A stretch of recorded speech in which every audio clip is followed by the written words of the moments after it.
On November 13th of 2000, the torso of an unidentified female was found in the back parking lot of the Soldiers' Home on Crest Avenue in Chelsea, Suffolk County, Massachusetts.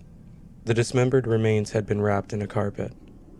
A couple of years later, in January 2004, her head, feet, and hands were found buried in a plastic container at a beach in the North Shore town of Nahant, Essex County, Massachusetts.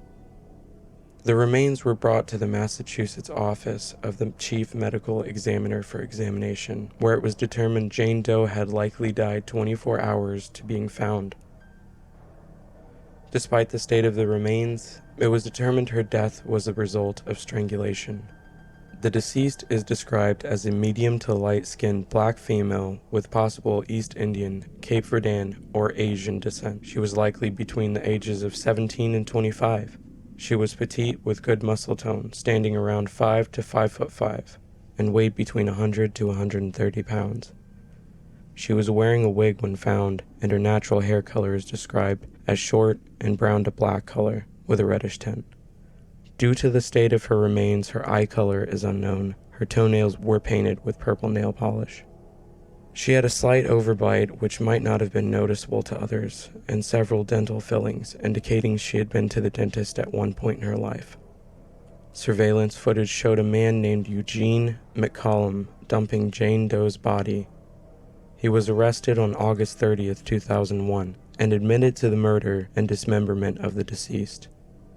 He alleged she'd been a prostitute named Lisa, whom he'd picked up in the theater district of Boston, Massachusetts. He'd driven her to his room at the YMCA in Lynn, where he later argued over payment. He claimed she'd reached for a knife, and in self-defense he strangled her, then dismembered the body. In February of 2005, McCollum pled guilty to second-degree murder and was sentenced to life in prison, with the possibility of parole after 15 years. He is also a possible suspect in other murders in the area. Child advocates suspect Jane Doe may have been a former foster child and child sex trafficking victim. That would explain why she was never reported missing. Jane Doe's dental records are available for comparison.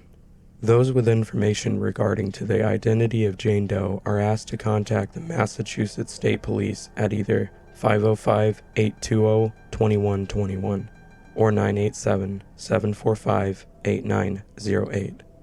Information can also be called into the Suffolk County State Police Detectives Unit at 617-727-8817, or the Massachusetts Office of the Medical Examiner at 617-267-6767.